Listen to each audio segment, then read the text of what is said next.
Every year, Forbes magazine releases its top 30 under 30 list in several categories. This year, a multifaceted man from Scarborough made the list in the field of education. CTV's Andrea Case caught up with Curtis Carmichael.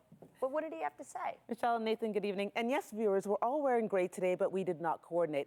Curtis Carmichael's story is an incredible one. From drug dealer to author and now educator, Carmichael is proud of where he came from, and he knows where he is going.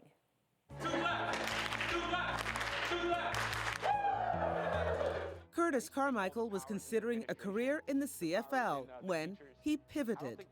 I was supposed to go pro to play football, and then when I moved back to my neighborhood, I started to realize, like, I want to have a long-term impact and be less known rather than have a short-term impact and be well-known as an athlete.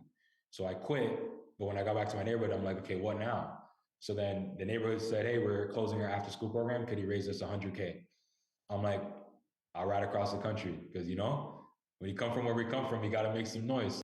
He raised $100,000 in 60 days, which put him on a new career trajectory. As a child growing up in Regent Park and then Scarborough, his life reads like a book, and he has written one. So in that story covers drug dealing, doing drops, when the police raided my crib, when my house was lit on fire by arson, different people in my neighborhood died away from gun violence. I lost 20 people within 1 year when I was 11. He says opportunity is not universal, but talent is. Today, he is a speaker to kids from kindergarten to grade 12. You've heard of STEM programs. His is called STEAM.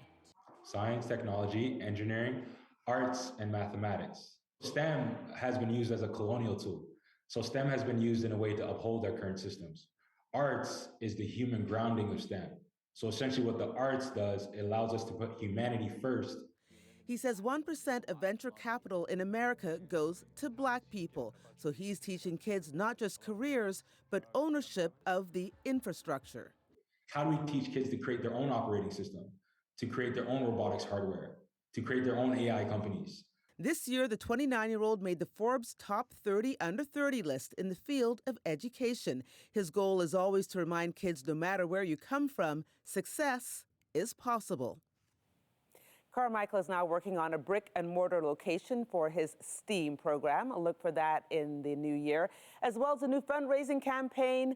Now, between now and then, of course, he's training for a marathon, and of course, he's heading to New York City tomorrow for the Forbes ceremony. Reporting for CTV News, I'm Andrea Case.